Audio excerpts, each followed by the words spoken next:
In the aftermath of SpaceX's first launch of the Superheavy booster and Starship, the Monday morning quarterbacks are flooding the field. Several, including the angry astronaut, are decrying what a terrible decision it was to launch Starship without a proper flame trench. The experts and YouTubers are laughing at Elon Musk's prediction for the next launch in 1 to 2 months. They may have a point there, but Elon time is nothing new. This test was to have taken place over 18 months ago.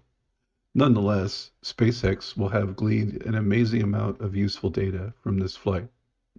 We should remember that it took 10 years for NASA to get Artemis ready to fly, with costs to date over $37 billion. This despite the fact that much of the vehicle is made of leftover engineering and parts from the Space Shuttle program. The Starship program began 4 years ago with the first flight now under their belt. The first test of NASA's Orion was not successful. If one is keeping score, SpaceX is miles ahead of NASA at this point, with an eye toward a completely reusable vehicle, first and second stages. This is a feat that has never been achieved. Of the two SpaceX launch towers underway at Cape Canaveral, the first was finished far more quickly than the prototype at Boca Chica. It is reasonable to assume that when the Texas OLM is perfected, we'll see speedy reproduction at Kennedy Space Center. The orbital launch mount, or Stage 0, took a substantial beating from what little footage I've seen. A good-sized crater was excavated despite the heat-resistant concrete put there after the half-power static fire test. Entire sections of concrete bracing between legs of the platform are gone, leaving only rebar. Other footage shows a large chunk of concrete smacking into a van belonging to the NASA Spaceflight YouTube channel some 400 feet away. Some amazing shots will come from the cameras left in the press area if their memories are intact. Other video clearly shows massive chunks of concrete splashing into the surf, much farther away from the cameras. Given that Starbase is located in a wetland similar to Cape Canaveral and the sheer weight of the Starship Superheavy combo, pilings for the OLM must be quite substantial. Bracing between them is important, but likely less so to overall stability. The static fire test of 33, or rather 31 Raptors of Superheavy at 50% power was not enough to damage the cross braces between pylons. The launch was enough to pulverize the replacement heat-resistant concrete floor along with the bracing. Video over the last few weeks show several experiments done at the McGregor engine test facility with this Fondag mixture. Large slabs of this concrete were placed in line with operating engines. SpaceX may have concluded that their upgrades were sufficient to go ahead. Many whine over SpaceX not having built a flame trench beneath the pad. Notable factors may have influenced this decision.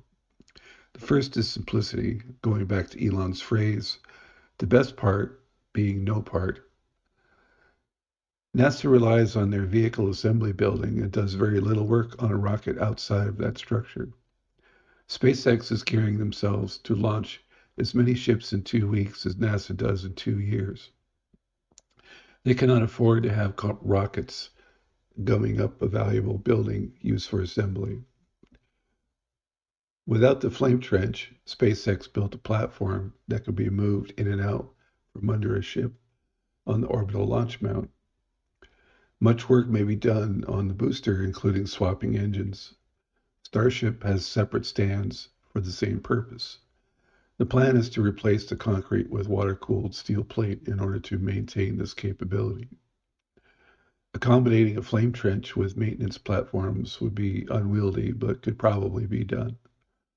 Regardless, concrete looks like a non-starter at present. SpaceX engineers took a calculated risk with the Raptor engines a good distance from the base of the launch mount. Concrete may have been damaged by the intensity of the sound more than the heat. To be fair, no one has ever fired this many engines with this much power, ever in history. There is little or no data on the effects at those levels. With enough force to launch sizable chunks of concrete into the ocean, we could compare even the somewhat dissipated energy to old-fashioned cannon fire. Video of the aftermath revealed several large dents in the vertical propellant tanks, along with a dense pattern of smaller debris strikes.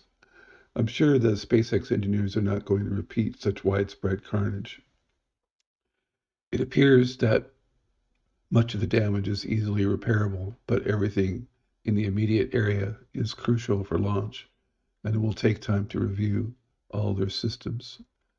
By Saturday, this was already underway.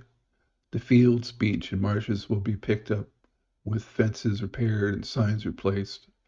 At the very least, SpaceX must have monitored sound and heat levels, temperatures, and shock waves. Future launches will be of the same scale, and now there are numbers to work with. NASA's Space Launch System, or SLS, has spent roughly $1 billion in 10 years on a mobile launch platform that is an utter fiasco. It was built under 3 different contractors over the last 10 years and has numerous problems. The platform leads to one side, for starters. With 3 different contractors and poor oversight, there is no one who understands the design fully.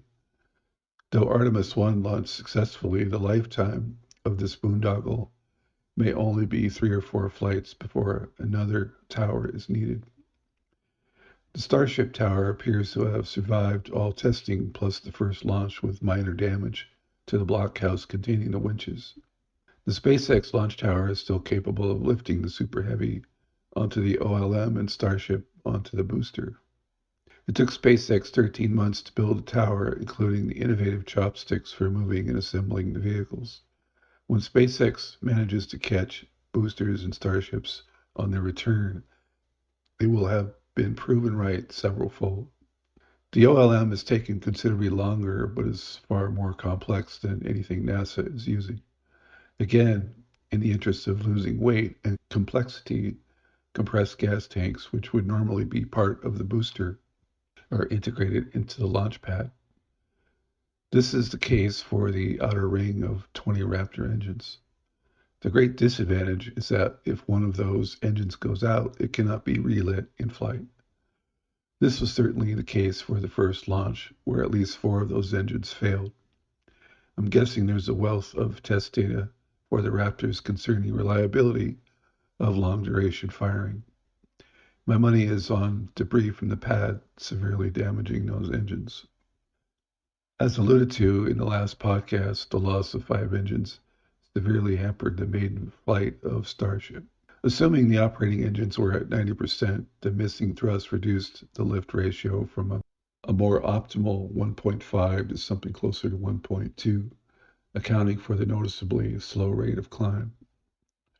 On ascent, there was another notable flash from the booster engine area, along with noticeably smoky trails.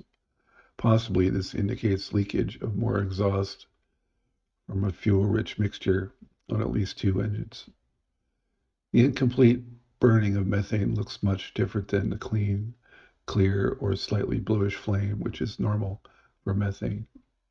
As stated, the outer ring of 20 engines is not designed to gimbal, but only to provide forward thrust. They can be throttled, but gimbaling is the primary directional control. Later into the descent, it appears that the hydraulic control failed. Once this happens, gimbal control of the 13 engines in the center are lost. We did see the Starship booster pair begin to precess and then tumble, as if there was no longer a means of control. Amazingly, there was no buckling or forced separation of the vehicles, though there could have been jamming which locked them together more strongly. Perhaps others may know of the release mechanism between the stages, whether it is accomplished by hydraulics or with motors. The next Super Heavy booster, possibly Booster 9, is fitted with Raptors gimbaled by electric motors. This eliminates the weight and complexity of all those hydraulic lines and actuators. The system should be more robust and reliable. Again, this is all speculation on my part, along with several other commentators. SpaceX is a private company and they do not have to tell us what they're doing. We just happen to be able to witness much of their progress over the back fence, so we've been spoiled. SpaceX has also been criticized for not activating flight termination systems on the Starship and Superheavy before they did. This is difficult to understand as there is no immediate danger to anyone on the ground. Likely they were attempting to gather as much data as possible before hitting the switch. Even when each FTS was activated, we saw only vapor trails from both stages where tanks had been punctured. It took several seconds before the lower stage blew up, followed by Starship 24. In the opinion of the angry astronaut, Starship is done flying in 2023 and may be done flying from Boca Chica. I may be over-optimistic, but I see no reason why another test can't take place in the next 3 to 4 months, and certainly by the end of the year. The barriers here are not environmental. If any exist, they are political. Of course, the wetlands of Boca Chica are sensitive, but all of this supposedly was taken into account up to and including a massive explosion on the pad.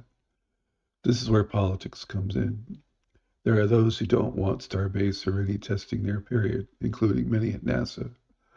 I defy the critics to find a patch of land anywhere in the United States where strong opposition did not exist or could not be whipped up as desired. Angry Astronaut has suggested Cape Canaveral as the only alternative, which is also a sensitive wetland.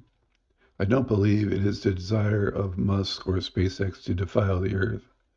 On the flip side, entities which claim to be protecting the environment are the worst offenders and have been for over a century. Many military bases are little more than toxic waste dumps. Hanford, Rocky Flats, and numerous other government-controlled facilities continuously leak radioactive waste. At times, they've even dosed unsuspecting citizens in their charge with radioactive, chemical, or biological toxins just to see what would happen. We should not listen to the cynical rantings of those only wishing to usurp other people's creative efforts.